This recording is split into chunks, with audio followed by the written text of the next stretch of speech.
Right now, we are all at a critical point where we need to make a choice, we need to make a decision as to whether we're going to turn left and go downhill or we're going to go right and go uphill. And what I'm talking about is happening to most of us right now, which is the stories that we believe to be true in the illusion of life. And so everywhere I go, and I'm not excluding myself, I hear the stories that are keeping us small, the stories that are keeping us in fear mode, the stories that are keeping us in the illusion. So what stories am I talking about? I'm talking about stories such as my health, my finances, my relationships, my children, you name it, there's a story attached to it. There's stories, there's expectations, there's stories that we're clinging on to for dear life because those stories, even though we're in fear mode and even though our nervous system is completely rattled, it's what we know how to do really well. And so there is another choice. And this other choice is what I'm going to be talking about right now, which is so, so important. And it doesn't matter whether you're spiritual or you're not spiritual. Even spiritual people have a lot of stories that they're clinging on to. They have a lot of belief systems that they want to be proven. And so they want everything to go their way. And that's the problem. The problem is that you are committed to a particular way and you are committed to a way that you think is best. So there's our small self, which is playing in the illusion that it's just about us and everything is about us. It's about making sure that we get as much money as possible. It's about making sure that we have as many things as possible. It's making sure that people respect us. It's wanting love from other people. It's want. That's the path on the left.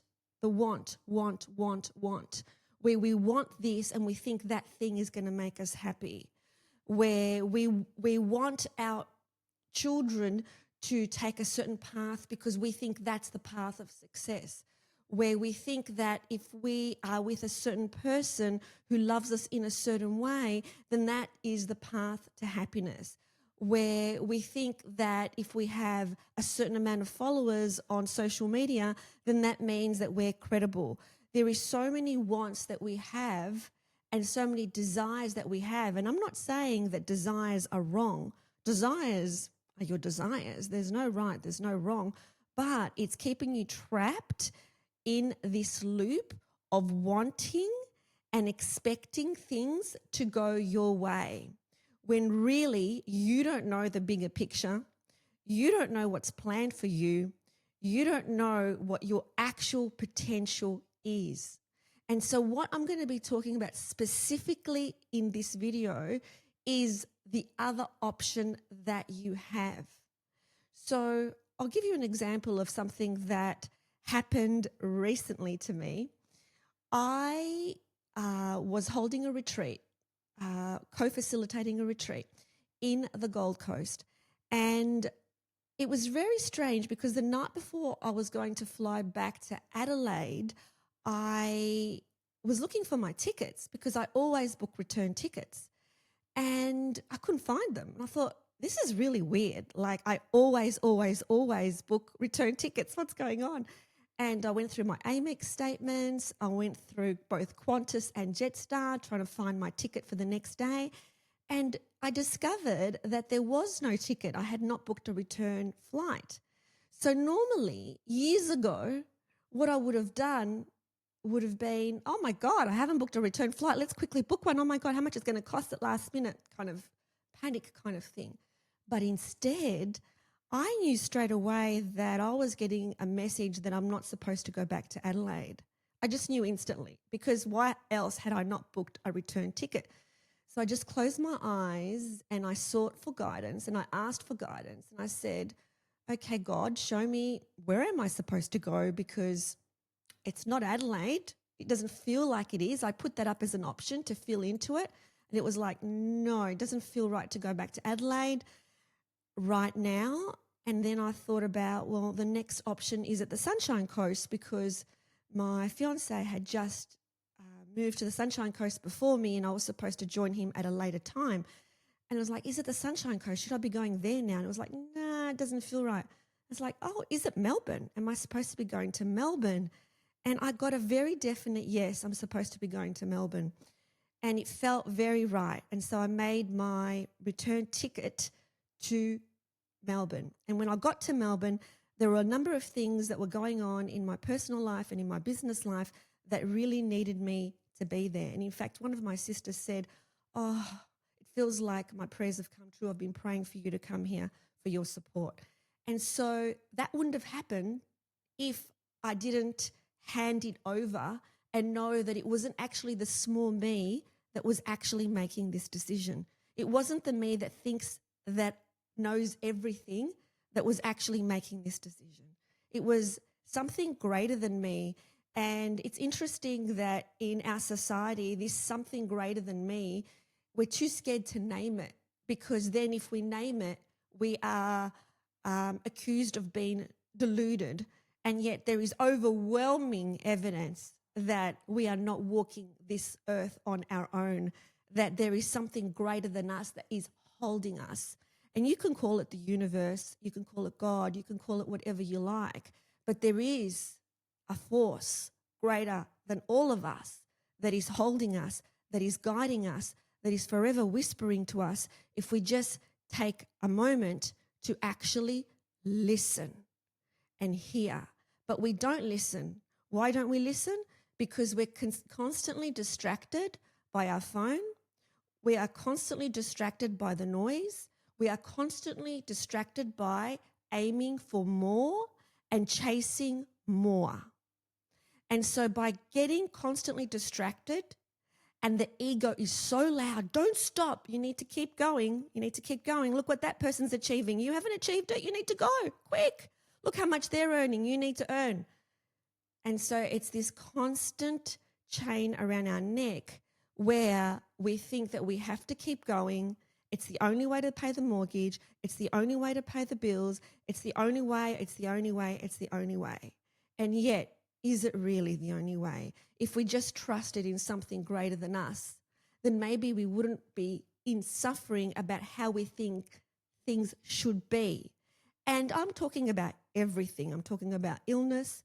I'm talking about finances. I'm talking about relationships. Every single time that I have been in a situation of late that is difficult, is challenging, is painful, I get down on my knees and I ask God to take it from me, but not to take it from me. Now, this is a clincher. Now, this is the secret sauce. This is the secret sauce. Not to take it from me and make it happen the way that I want it or think that it needs to happen, because I don't know. I'm just a little player in this whole big masterful story. I know that I'm held by something greater. I know that I come from the Creator, but I also know I am not the Creator. I'm a co-creator. And so I ask for help, because the belief in the spiritual community is that we are God.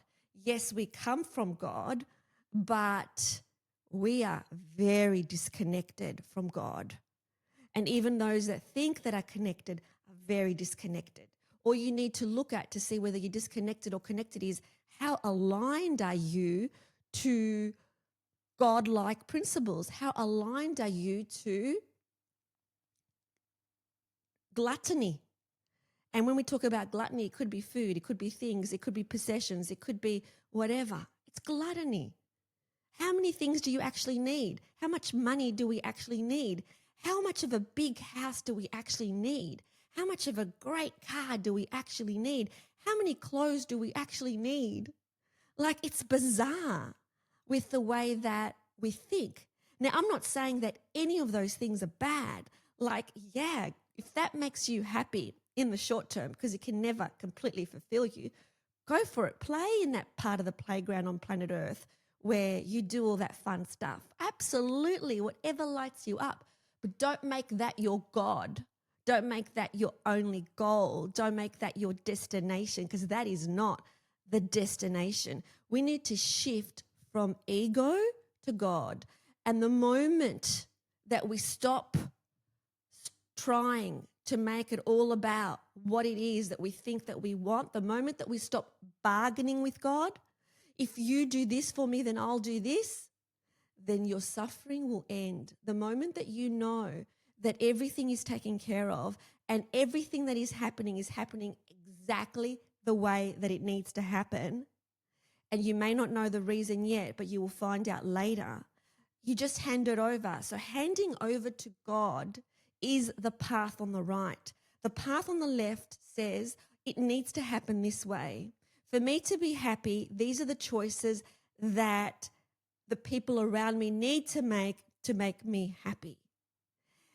In order for me to be happy, this is the job I need to be in.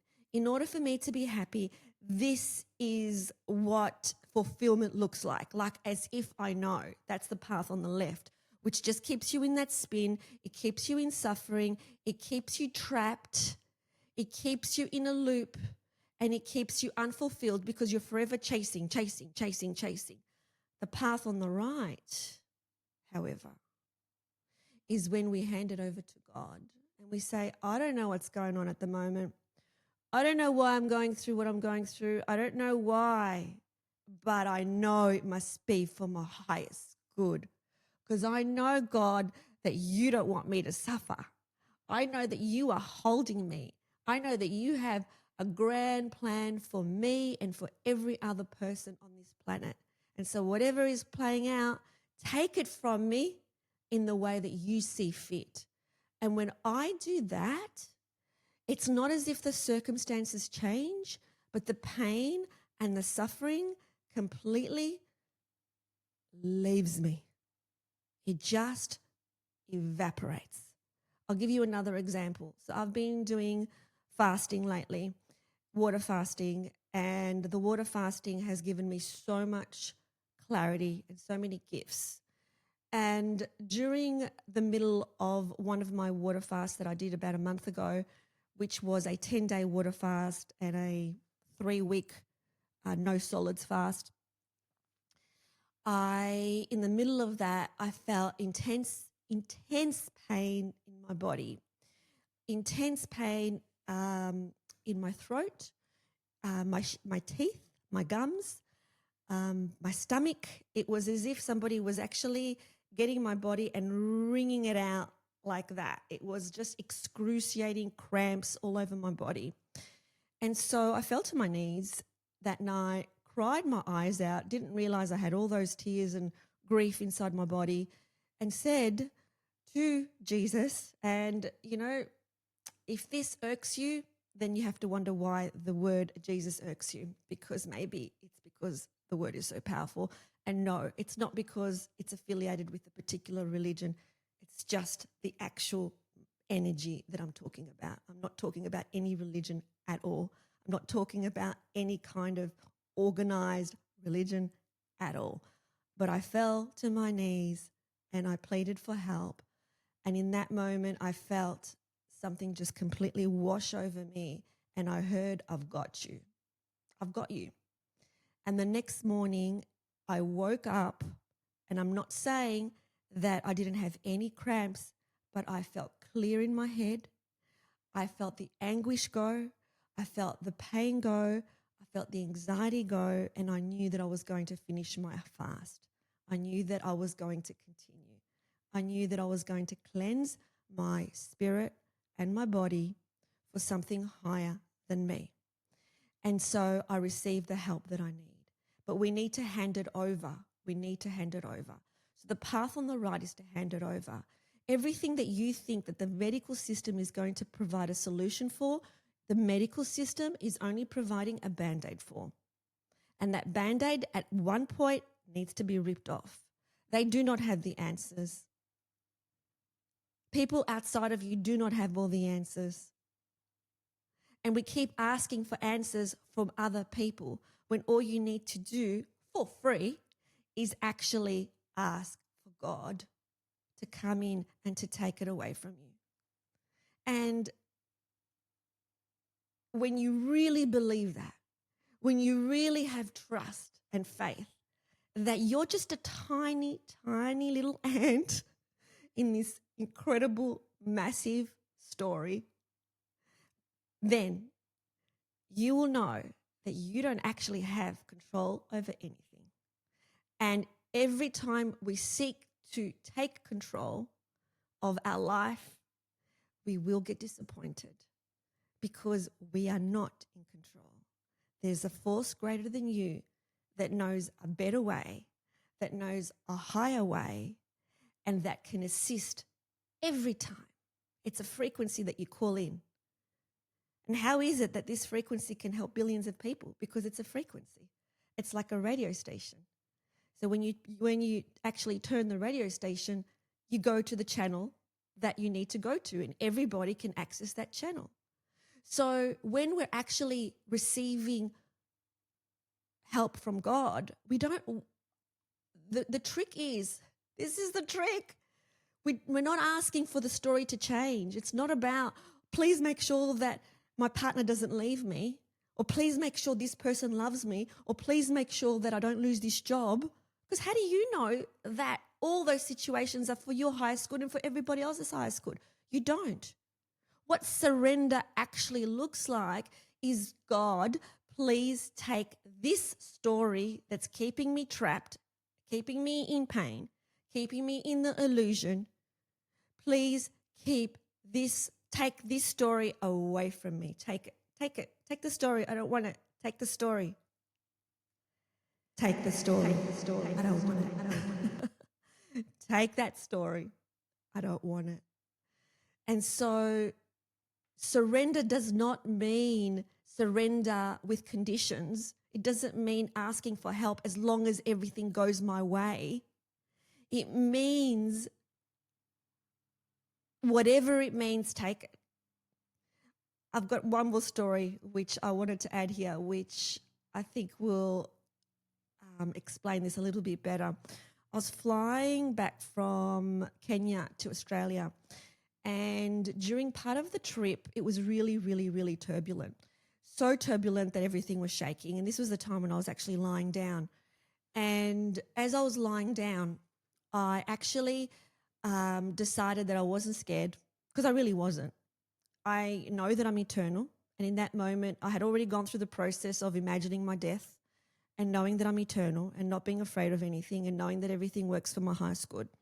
So basically what I said to God in that moment as the plane was shaking was not, stop the plane from shaking, please save me. It was, God, if this is the moment that I'm supposed to go, take me. And I really meant it. If this is the moment, take me. I totally trust.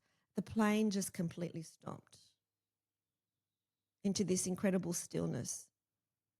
And I had a beautiful sleep for the rest of the flight. And so that's what trust means. Trust means handing it all over, knowing you are eternal and that there is nothing to fear. So if you're still talking about a story, whatever that story is, and I'm not saying I don't, we all have stories. We all have stories. I notice them though. I notice them immediately. Your nervous system believes every single story to be true, and your ego wants your nervous system to believe that every single story is true, because that way the ego stays in control. Well, it can never be in control, but it thinks that it is, and it definitely has you by the neck. And so what needs to happen is that you need to hand it over. And when you hand it over, the mental fight ends and peace returns. You stop worshiping the story and you start trusting God. You stop acting from fear and you allow yourself to be guided every step of the way. So that, as an example, it could be the littlest, tiniest, littlest thing where, oh, I need to be on social media otherwise I will fall behind. No, my body is actually saying this last week I needed to rest. Didn't do anything. Didn't go to the gym. Didn't go on social media. But now I'm ready. I'm ready to share some very, very powerful messages. And I want you all to know that there is nothing that you need to carry alone. And that even though you think you are alone, you are not alone. I'm going to say that again. You are not alone. You're not alone. And so my invitation to you is that you stop playing in this game, which is the illusion of keeping you stuck, keeping you in pain, and keeping you going through the same loops over and over and over again. So once a month, every single month, I'm holding ceremonies online. And these ceremonies are all about your connection to something greater than you. And my invitation to you is to join me. If you want to know what it's like without paying for one first, I have got a free one I can offer you. You just let me know and I'll give you the link. And all you need is 2 hours of your time. All you need is headphones, and all you need is an eye mask, and then go into the journey and feel what it feels like to surrender to something greater than you, be guided, receive the guidance, leave the busy, crazy, distracting part of our life, and listen to your higher self. Listen to the higher source. Listen to what the great masterful plan is. Step back. You don't know better. You just think you know better, but you don't. Stop acting from fear. Stop believing in fear. Stop thinking that you need to carry everything alone when you have never, ever been alone.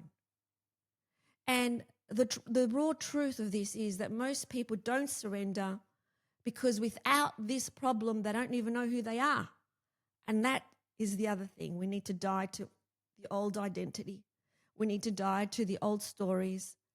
But the moment that you hand it over, everything changes internally, and then the external catches up. And all those things you were previously chasing are just automatically aligned to your new frequency. And so I'm going to put a link down below, which is my Breath of Bliss ceremonies. It's come from my heart.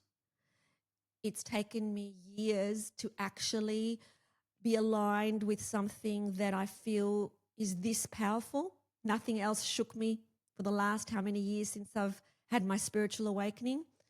But I know how powerful this is. And it's something that is magical, powerful, and it's going to speak to your soul. Your soul is going to be awakened. Your soul is going to be shaken. Your soul is going to start the process, because it is a process of dismantling the grip of the ego, which has a grip on most of us. And we need to let it all go and step bravely into the fire and bravely to the other side, remembering who we are, children of God. This was not created by itself. This is not this magical existence where everything is pure perfection, where you just need to go into nature and see the perfection. How can this possibly be created by itself? It's really funny to believe that. Everything is part of a grand plan. And you decide now whether you go on that path on the left where you're playing the same old loops, same old stories, same old victims, same old suffering, or maybe you're not the victim, maybe you are the hero. Still a story. Everything's a story. Or this other side where we take this path on the right, where we hand it over. And it's so easy to hand it over. It really, really is, especially when you trust. Hand it over. You don't have to carry it. Let it all go. And so that's my invitation to you. Join me at the next Breath of Bliss with Eleni ceremony. I am here to walk you back home. You are here to walk someone else back home. We are all here to walk each other back home to the truth that we are eternal, that we are children of God, that we are not alone, and that we do not need to be in suffering. So if this video resonated with you, please let me know on my YouTube channel. Please like, subscribe. Please pass it on to somebody else who needs and must hear this message. Sending you all my love, one breath at a time. We're getting closer to the truth of who we really are. With all my love.